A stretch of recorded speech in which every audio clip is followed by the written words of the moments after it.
Hello friends, இன்றைக்கி நம்ம chicken மிளகு கிரேவி எப்படி பண்ணுறதுன்னு பார்க்கலாம். பேனில் கொஞ்சம் தாராளமாக எண்ணெய் சேர்த்துக்கோங்க.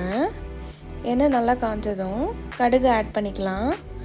கடுகு நல்லா பொரிஞ்சதும் கட் பண்ணி வச்சுக்கிற ஆனியன்ஸ் நம்ம ஆட் பண்ணிக்கலாம். நல்லா கலந்து விடுங்க. உங்களுக்கு நான் ஒரு டிப் சொல்கிறேன், நோட் பண்ணிக்கோங்க. எப்போவுமே நான்வெஜ் கிரேவி பண்ணும்போது ஆயில் கொஞ்சம் எக்ஸ்ட்ரா ஆட் பண்ணிக்கோங்க, உங்களுக்கு நல்லா டேஸ்ட்டு கொடுக்கும். இப்போது தேவையான சால்ட் ஆட் பண்ணிக்கலாம். ஆட் பண்ணிவிட்டு நல்லா மிக்ஸ் பண்ணி விடுங்க. இப்போது நம்ம கட் பண்ணி வச்சுருக்கிற டொமேட்டோஸையும் ஆட் பண்ணிக்கலாம். டொமேட்டோஸ் நல்லா மேஷ் ஆகிற அளவுக்கு நம்ம வதக்கணும். நல்லா வதக்கி விடுங்க. டொமேட்டோஸ் நல்லா வதங்கினதும் இப்போது தேவையான ஜிஞ்சர் கார்லிக் பேஸ்ட் நம்ம ஆட் பண்ணிக்கலாம்.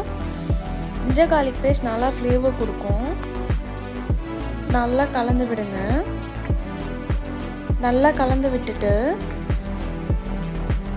இப்போது நம்ம மஞ்சத்தூள், குழம்பு மிளகாத்தூள் 2 டேபிள் ஸ்பூன் ஆட் பண்ணிக்கலாம். ஆட் பண்ணிவிட்டு நல்லா மிக்ஸ் பண்ணி விடுங்க.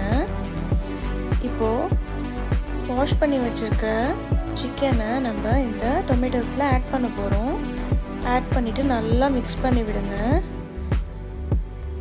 நல்லா கலந்து விடுங்க. அந்த சிக்கனும் அந்த கிரேவியும் மிக்ஸ் ஆகிற மாதிரி. இப்போது சிக்கன் வேகிறதுக்கு லைட்டாக தண்ணி சேர்த்துக்கோங்க. உங்களுக்கு அப்போ அந்த கிரேவி கன்சிஸ்டன்சி கிடைக்கும். இப்போ உங்களுக்கு உப்பு பத்தலைன்னா ஆட் பண்ணிக்கோங்க. இப்போது தேவையான கருவேப்பிலை சேர்த்துக்கலாம். நல்லா ஃப்ளேவர் கிடைக்கும். ஃபைனலாக நம்ம பெப்பர் பவுடர் போட்டுக்கலாம். பெப்பர் பவுடர் போட்டு நல்லா கலந்து விடுங்க.